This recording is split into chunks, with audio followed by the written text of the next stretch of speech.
nextTalk contains content of a mature nature. Parental guidance is advised.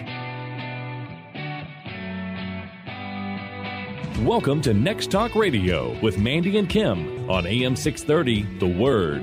Mandy is the author of Talk, and Kim is the director of nextTalk, a nonprofit organization helping parents cyberparent through open communication. Follow us on Facebook, Instagram, and Twitter. Find our video series and subscribe to our weekly podcast at nexttalk.org. Are you ready for the Next Talk? Today on the show, we're talking about abuse. And before you turn it off or change your mind, we particularly named the show A Topic for Everyone. And we're going to talk a little bit about why it's a topic for everyone in a minute. But we really want to dive into this 4-week series because we feel like it's important for parents, it's important for moms, dads, everyone to know about the different parts of abuse and the different aspects of why it's important for us to have information about it. We have a special guest today. Her name is Kim. Hello. Not me, Kim. Another Kim. Two Kims. Kim A and Kim B. Two Kims and a Mandy. Yeah. I'm the weird one today. You're the odd man I'm always out. the weird one. You're always the weird one. Who are we kidding? And Kim has been a part of nextTalk for a very long time. And we want to share a little bit about how we got to this point.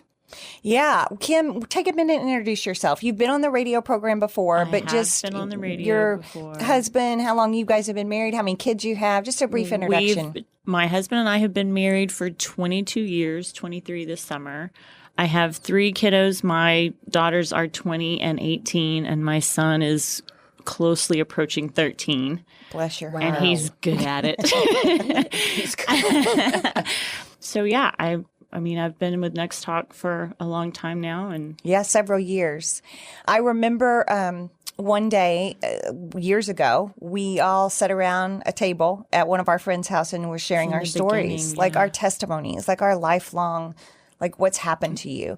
And I remember hearing your story, and it just had a profound impact on me. Like, I just thought to myself, this is going to be a story that every person needs to hear. Like every parent really is what I really thought.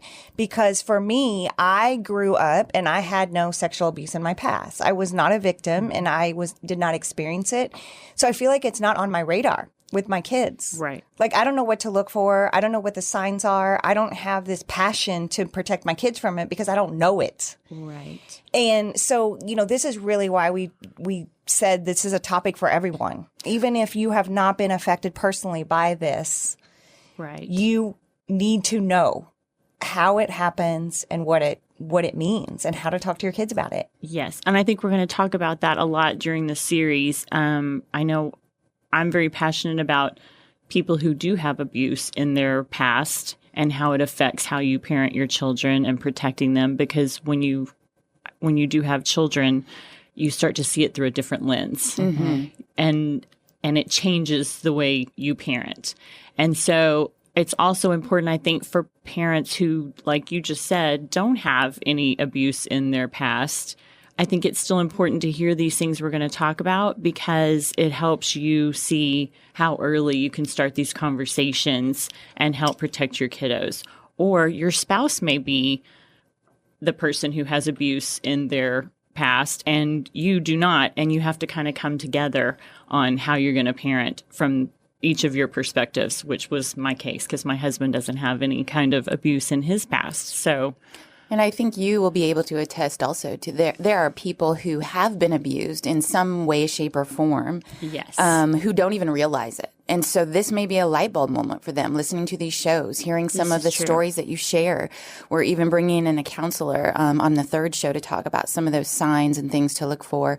And so this may be a chance for someone to say, wait a minute, that's me. I see myself in your stories. Right. And I think I want to be clear that we realize that people listening, this may bring to the surface some things that are from their past that they haven't dealt with, that they haven't talked about. I completely understand that because I tucked it away in a cute little box for a long time and didn't touch it. And our conversations these next few weeks can be triggering for people and cause some. And so I think that's why it's important to have the counselor on the show. And I always tell people, have somebody to talk to. It's very, very healing, but a professional to help you walk through it is extremely important. Well, it's been cool for me just to see a little glimpse in the last couple years about how God has just emboldened you to take this story out, Right. to share this story. Yeah. I think it's been really neat for our Next Talk team to pray over this and just watch your huge. obedience and your courage. It's been inspiring. And so, we want these shows to be empowering. If you've Yes. struggled, you're not a victim, you're a survivor. The survivor, Yes. right? I tell people that now when I share my story. I don't call myself a victim anymore. Right. I survived something. I'm Yes. a survivor. Yes. I remember hearing, and I don't know where I heard it years ago, someone said, when you can tell your story without crying, it means you've healed that wound.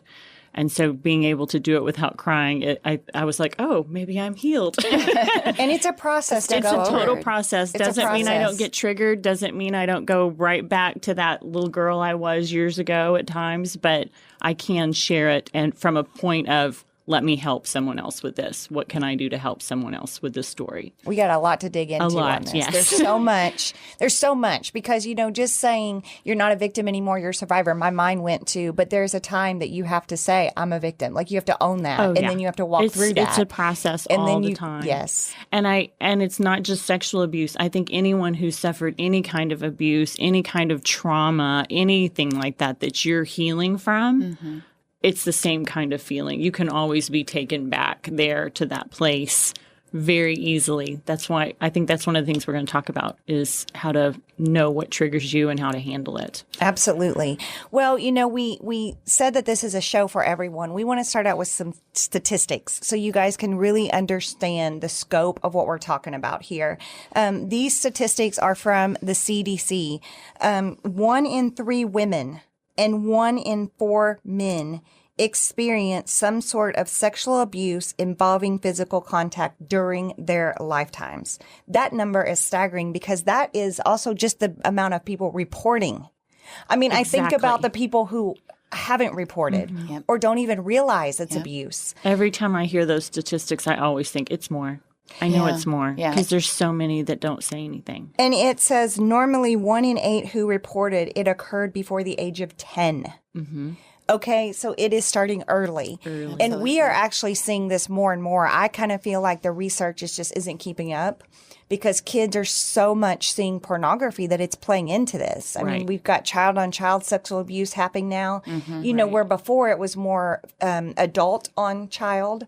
But that's a whole new area too. And so this is a topic that we all need to know about and know the signs and know what to look for. Yes. There's so many types of abuse also. I think immediately people go to sexual abuse. And like you said, they're thinking an adult on a child. And we wanted to make clear that today we're going to be talking about all types of abuse.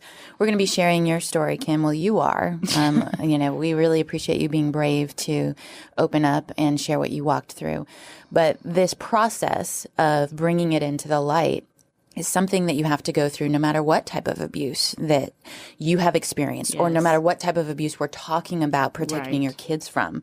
There's contact and non-contact abuse. And I think people haven't even heard that term a lot of times.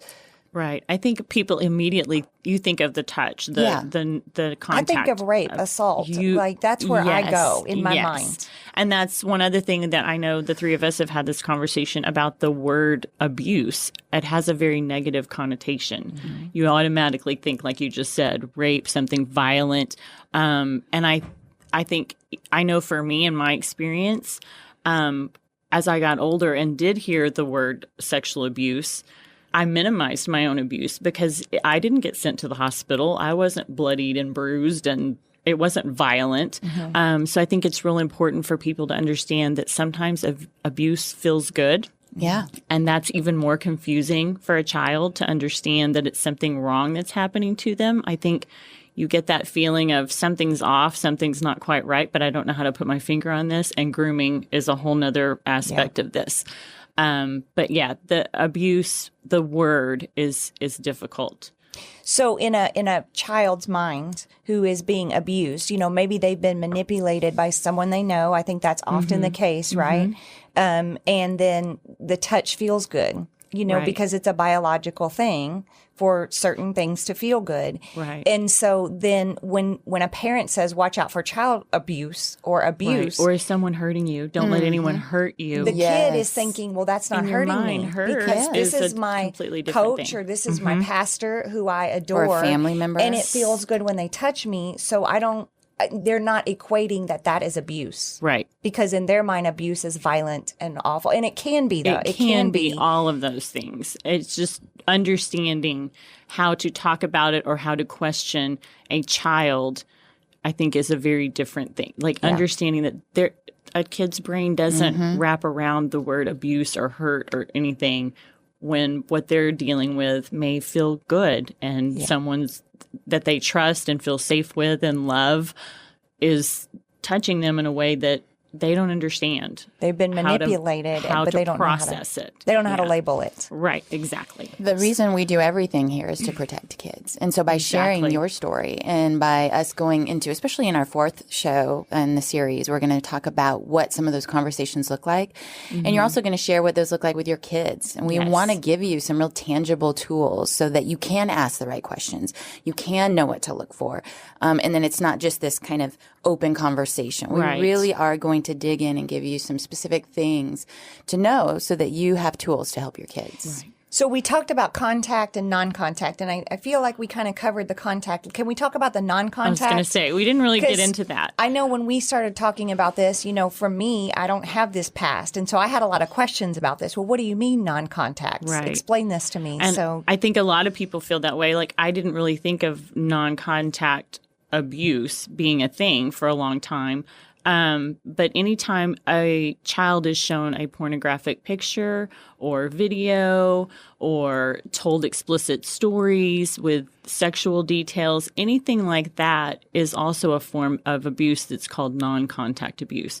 So kind of what we talk about with Next Talk with online predators and those kinds of things, that would be a form of non-contact abuse when someone online is trying to get a kid to take a nude or sharing a video that's sexually explicit, any of those kinds of things. And I don't think we've talked about that or really thought about that as a form of abuse. I talked to a lady once, and her parents were separated, but one of them was having affairs, and they constantly was like, she would be taken to bars and watched and all of this stuff and graphic things, like watched, people having it changes sex. That's like a non-contact type of situation is what you're saying, where they're exposed to this stuff. Something that they shouldn't be exposed to, that's completely inappropriate for their age, and it's nothing that they can process at that age. Right. If you're just now tuning in, this is Next Talk Radio at 2 p.m. on AM 630, The Word. Next Talk Radio is sponsored in part by Pax Financial Group and listeners just like you. Everything we do at our nonprofit to keep kids safe online is accomplished through your donations. To support our organization, go to nexttalk.org and click on Give.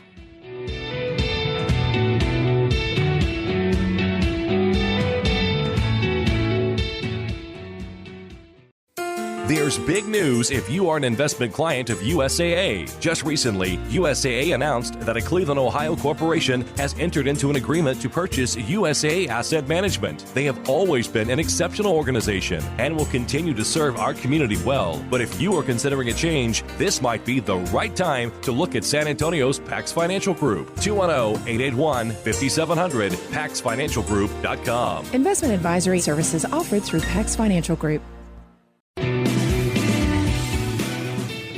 There's two Kims today and a Mandy. Two Kims and a Mandy. Yep, it's a new. What was that movie? New thing. Three men and a three baby. men and a baby. Yeah, that's what I was thinking. A little different. It's a little different.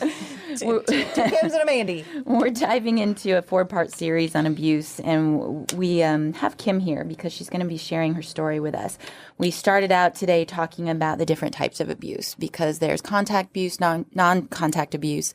And that's one of the reasons we wanted to do this series, is to clear up some of the misconceptions, to give you tools, which we're going to work throughout the series, talk with a counselor, and also give you Kim's perspective on even just the word abuse and what abuse means and why it's important for us as parents, men and women, to know about this because the statistics are staggering. We mentioned that. Right. Well, and the abuse of men is really increasing at a rapid rate. I mean, I read those CDC statistics, 1 in 3 women and 1 in 4 men. That's that it's not just a woman's issue Not anymore. at all. And Not at people all. don't talk about it and don't share their stories. So I think that's why we think the statistics are getting bigger and bigger. It's Yeah. something that's always gone on. It's just hasn't always been talked about and shared.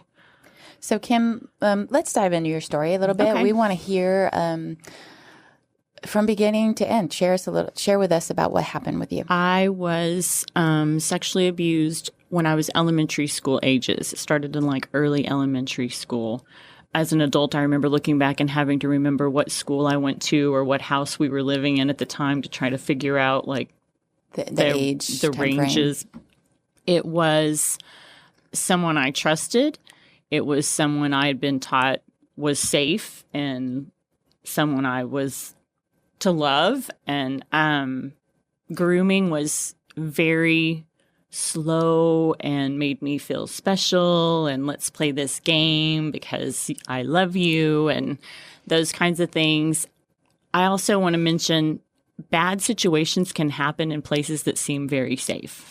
That's so good. Kim. I remember one specific time in particular that it was broad daylight, middle of the afternoon, and we were in a bedroom with the door open, people all just right down the hall in another room.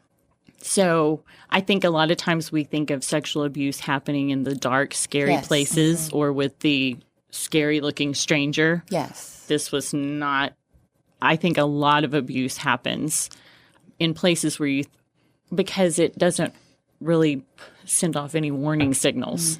No one's coming out of a dark, scary looking basement or closet or anything. It's just right out there in the open and can very quickly be hidden, and it doesn't look like anything alarming. Doesn't put off as many, I think, warning signals for the other like parents or adults who are around.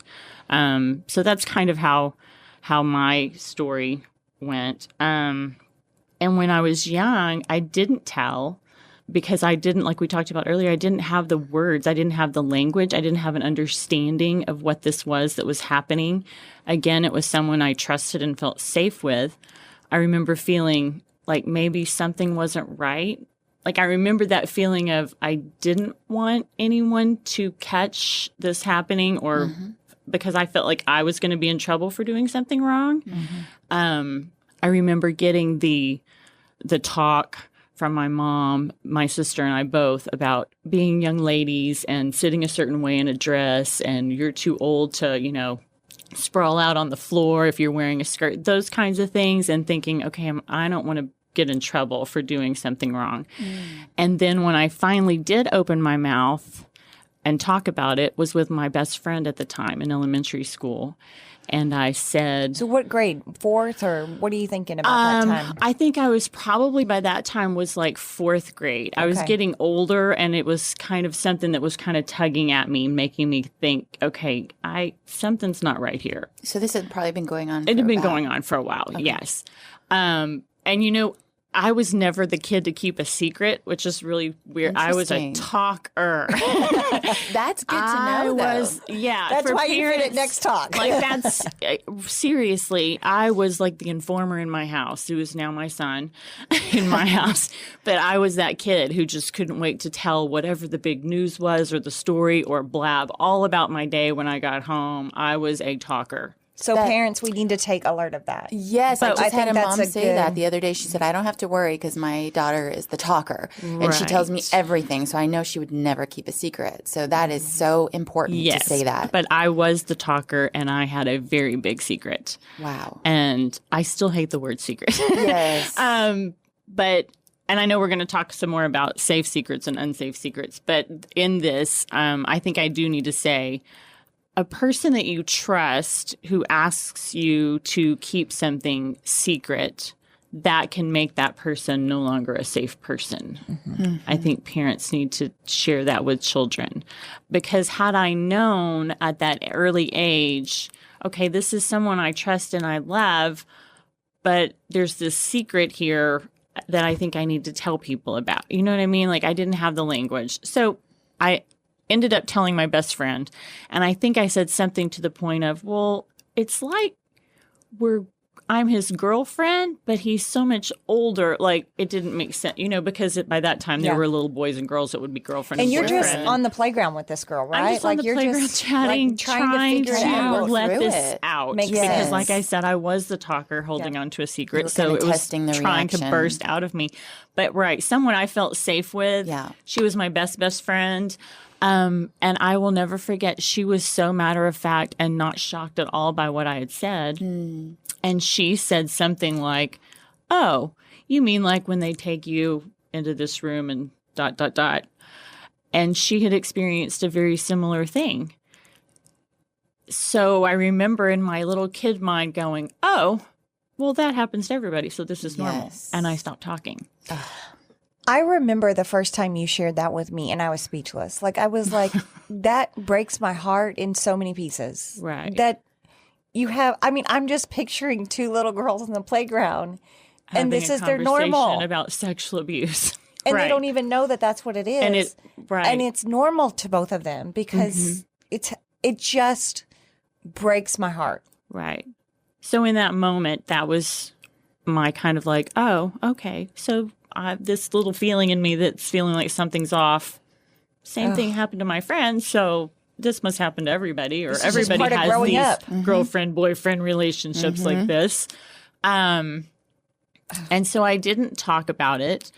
And then I remember later in life learning about sex, but then learning about abuse and hearing the word molestation and going, what in the world? And at that point, I became angry. I became angry at the person who did this to me. And I'm getting older, so, hormones and things start to kick in too. But I just remember being really, really angry. Because you finally realized I was abused. Because I finally had this realization this wasn't something that was supposed to happen to me. Right. This little feeling that I've had inside me all this time thinking something's off and something doesn't feel right. I was right. Yes. And as an adult, you finally start to have the words and start to see the signs, the language. You can label it. And then it's like, then what do you do with it? Yes. And so one of the things I do want to say for parents is I was testing it out on my friend. Sometimes kids will test it out on their parent. When you feel like they're having a really hard time, it's embarrassing or awkward, or they're telling you about a quote unquote friend, they may be trying to test it out and tell you something scary that's happened to a friend or something. As parents, we need to stay really calm in that moment. Because they're testing our reaction to see if it's safe to go on and maybe tell you something. So if your child is coming to you with something about their friend, or I heard this, or I saw this on television, things like that, I think it's important to just get them to share and stay really, really calm. And I always say, always believe and never minimalize. Always believe, never minimalize. That's really good advice. And when your kids come to you, and even it may just be this adult asked me to keep a secret. They cussed in front of me. It may be something simple. Like you're like, that needs to be a red flag alert in your brain. And but again, it goes back to that secrets conversation that we're going to dive into. Yes. We're going to dive into more of that. I know we only have a few more minutes left on this show, but I want to talk just a minute about that light bulb moment. Because I told you recently I was reading the Jackie Hill Perry book, Good Gay Girl, Good God, and she had a similar moment. She was watching Oprah. Oh, yeah. And she didn't know she had been abused. And she saw a victim on Oprah saying about her abuse. And it was like that moment where she stood in her kitchen and she was like, oh, my gosh, that's what it was. But she said the exact same thing in her book that you have been saying to me for years. I didn't have a word for it. I did not have a label for it. Right. And sometimes parents, I think we need to know this. They're not telling us because they don't have the words for it. They don't know how. They don't know how. Yeah. You even don't even adult, understand what it is that's happening. And it's so confusing. And the grooming is manipulation.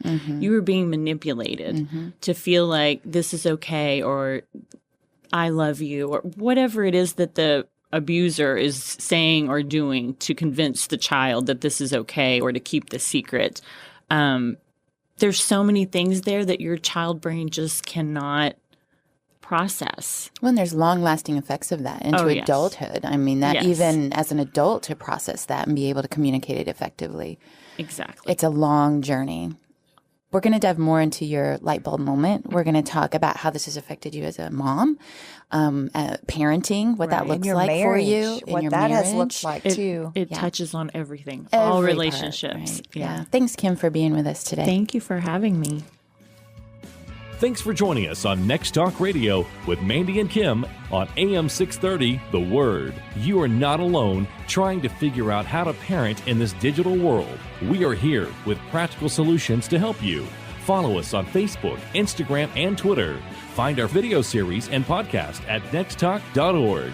Are you ready for the next talk?